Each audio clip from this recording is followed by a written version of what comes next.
Assalamualaikum warahmatullahi wabarakatuh. Selamat siang, salam sejahtera untuk kita semua. Yang terhormat Ibu Siti Solihah Nurfaidah SPD MPD, juga yang terhormat teman-teman semuanya. Pertama-tama, marilah kita panjatkan puji beserta syukur kehadirat Allah Subhanahu wa Ta'ala yang telah memberikan kita kesehatan sehingga dapat hadir di perkuliahan hari ini. Tak lupa sholawat beserta salam semoga tercurah limpahkan kepada junjungan kita Nabi Muhammad SAW. Pada kesempatan ini, kami dari kelompok 2 akan memaparkan mengenai prosedur pengembangan kurikulum. Sebelum mulai presentasi, saya akan memperkenalkan anggota dari kelompok saya. Yang pertama ada saya sendiri,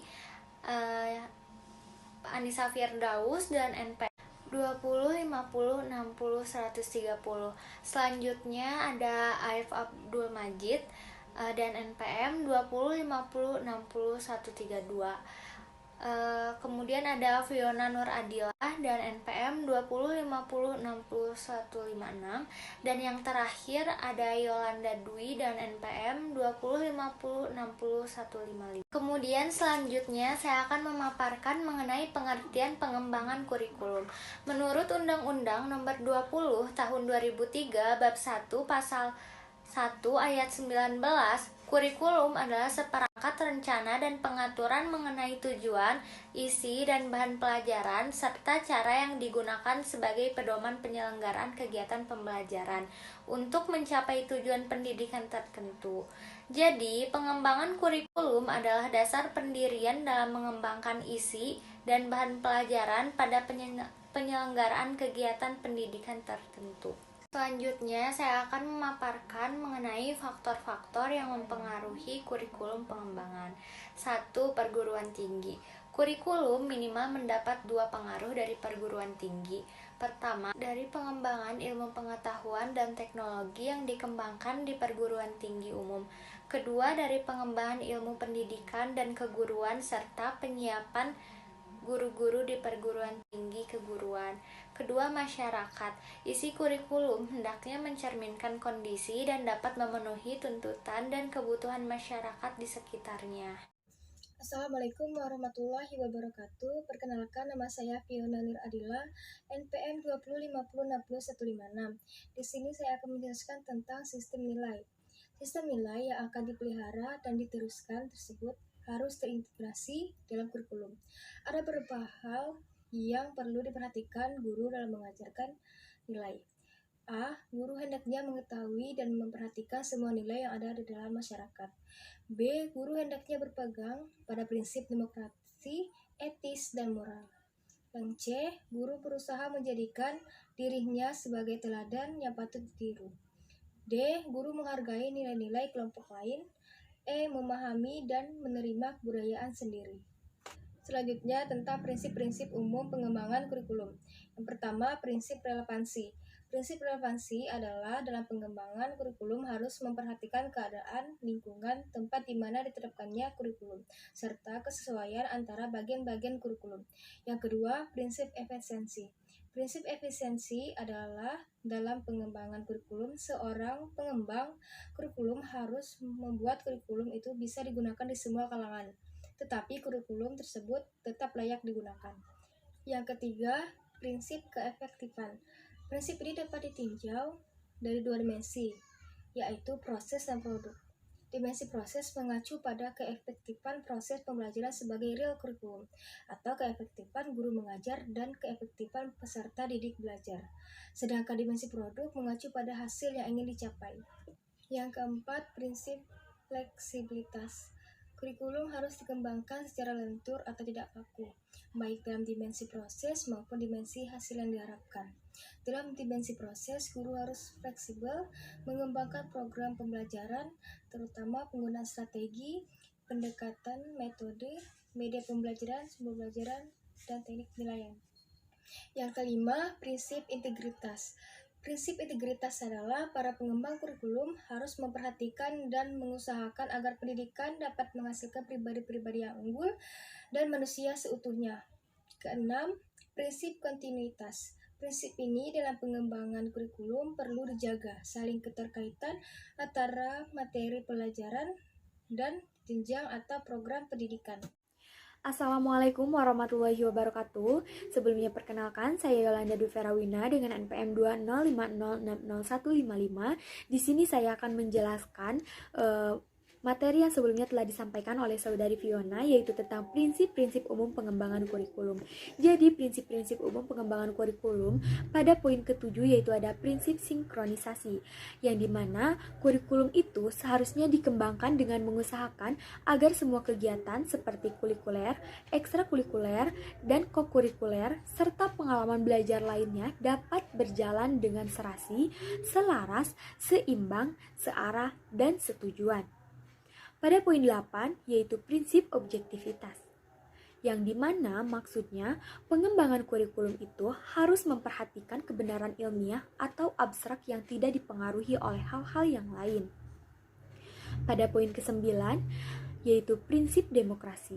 Menurut Arifin, tahun 2011 nomor 35, dalam mengembangkan kurikulum perlu memperhatikan nilai-nilai demokratis yang dimana tujuannya yaitu untuk menjadikan sekolah sebagai pusat kehidupan demokrasi melalui proses pengembangan yang demokratis. Baik, materi yang selanjutnya yaitu prinsip-prinsip khusus pengembangan kurikulum. Prinsip-prinsip khusus pengembangan kurikulum itu terbagi menjadi 5. Apa saja? Yang pertama ada prinsip-prinsip tujuan kurikulum. Yang kedua, prinsip-prinsip isi kurikulum. Yang ketiga, prinsip-prinsip didaktik metodik. Yang keempat, prinsip yang berkenaan dengan media dan sumber belajar. Dan yang kelima, prinsip-prinsip evaluasi. Baik, yang pertama, prinsip-prinsip tujuan kurikulum. Menurut Hilda Tabat tahun 1962, ada 3 sumber tujuan. Apa saja? Yang pertama, kebudayaan masyarakat, yang kedua, individu, dan yang ketiga, mata pelajaran disiplin ilmu. Namun, di samping itu juga, ada beberapa yang diambil dari Nana S.Y. Sukmadinata pada tahun 2005, yang dimana beliau mengemukakan bahwa sumber tujuan itu ada 2. Yang pertama, ketentuan dan kebijakan pemerintah yang dapat ditemukan dalam dokumen-dokumen lembaga negara mengenai tujuan dan strategi pembangunan termasuk di dalamnya pendidikan.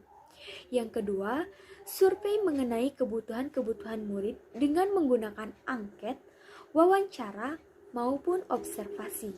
Nah, prinsip yang kedua yaitu prinsip-prinsip isi kurikulum. Yang pertama, isi kurikulum harus mencerminkan falsafah dan dasar dari suatu negara. Yang kedua, isi kurikulum harus diintegrasikan dalam nation dan karakter building. Yang ketiga, isi kurikulum harus mengembangkan cipta, karsa, rasa, dan karya agar peserta didik memiliki mental, moral, budi pekerti luhur, tinggi keyakinan agamanya, cerdas, terampil, serta memiliki fisik yang sehat dan juga kuat. Prinsip yang ketiga yaitu prinsip-prinsip didaktik metodik. Yang pertama, semua pengetahuan dan kegiatan yang diajarkan itu harus fungsional dan praktis. Yang kedua, pengetahuan dan kegiatan harus diselaraskan dengan taraf pemahaman dan pengembangan peserta didik. Yang ketiga, guru harus membangkitkan dan memupukkan minat, perhatian, dan kemampuan dari peserta didik. Dan yang terakhir, penyajian bahan pelajaran harus berbentuk jalinan teori maupun praktik. Baik, prinsip yang keempat yaitu ada prinsip yang berkenaan dengan media dan sumber belajar. Prinsip ini menunjukkan bahwa kesesuaian media dan sumber belajar dengan standar kompetensi dan kompetensi dasar, materi pelajaran, karakteristik media pembelajaran, tingkat perkembangan peserta didik, tingkat kemampuan guru, itu harus praktis ekonomis. Dan yang terakhir ada prinsip-prinsip evaluasi. yang dimana jika dilihat dari teknik pengembangan instrumennya, itu perlu diperhatikan prosedur penyusunan instrumen, jenis, dan teknik penilaian, kesesuaian instrumen dengan kompetensi, jenjang kemampuan yang diukur, tingkat perkembangan, peserta didik, waktu yang diperlukan, teknik pengelolaan dan analisis item, administrasi penilaian, dan pemanfaatan hasil suara. Itu menurut Susilana tahun 2012.